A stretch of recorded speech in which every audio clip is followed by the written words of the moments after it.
Ibihe byiza nshuti bakunzi ba Initalk Rwanda, mwabana natwe migano dukora umunsi ku munsi bibegaruka ku makuru na documentary mu ngeri ziba zigiye zitandukanye. Uyu munsi mu kiganiro cyacu tugiye kurebera hamwe inkuru y'umugabo mu karere ka Gicumbi mu ntara y'Amajyaruguru washatse abagore 7 bose akaba batunze, ndetse akavuga ko ashaka kongeraho umugore wa 8. Icyo nagusaba ni ukubana nanjye kuva none kugera ku musozo, kandi nimba ari ubwa mbere ugeze kuri Initalk Rwanda ugakunda ibyo dukora n'ugenda udakoze subscribe, ubundi ujyana natwe ibiganiro byacu bya buri munsi.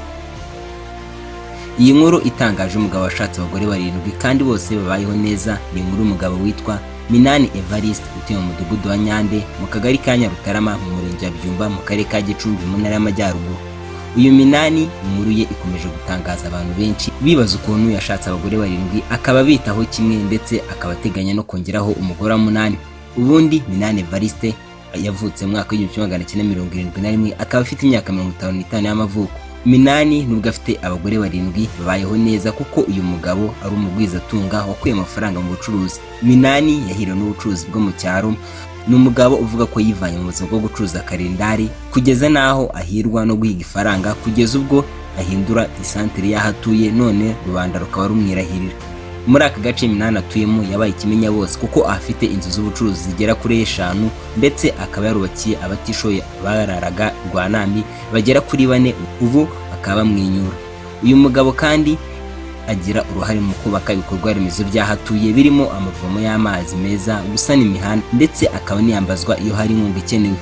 Inkuru y'urushako rwa Minani Evariste itangaza abantu benshi uko kuntu yashatse abagore bagera kuri 7, ndetse uko amafaranga yongera bishashi by'urukundo niko birushaho kumuhatira gushaka abagore benshi.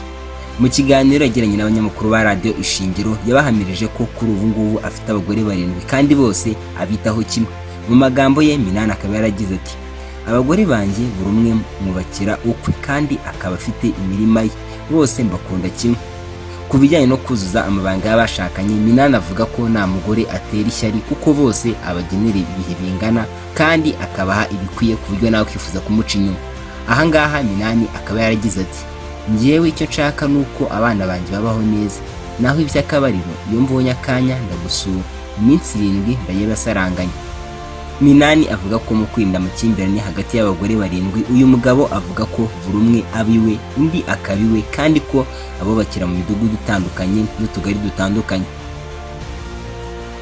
Minani yivugira ko aba bagore udashoboye ubucuruzi amuguriye imirima agahinga kijyambere, ndetse ko anateganya gushaka umugore wa 8, ndetse akaba ari kumutegurira ukazabaho n'abana be.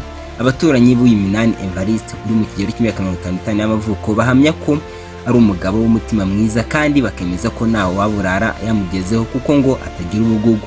Uwitwa Kabanyana Rangwida avuga ko Minani ari umuntu mwiza ku buryo ajya anategura ubusabane n'abaturanyi be.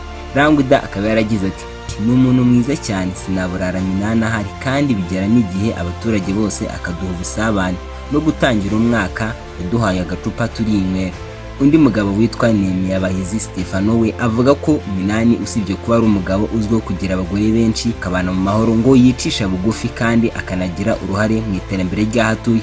Stefano akaba yaragize ati: hari ahantu uyu muhanda ugana ku ishuri rya Nyange, Minani yatanze amafaranga kugira ngo bawukore. Iyo abyaranye n'umuntu uwo mwana nata agaciro, Minani nta cyaha afite. Minani Evariste umaze kubyara abana 13 kuri aba bagore 7 ashimangira ko nta n'umwe babana ku gahoto, kandi ko bose babayeho neza kuko buri umwe aba yaramuhaye umutungo we.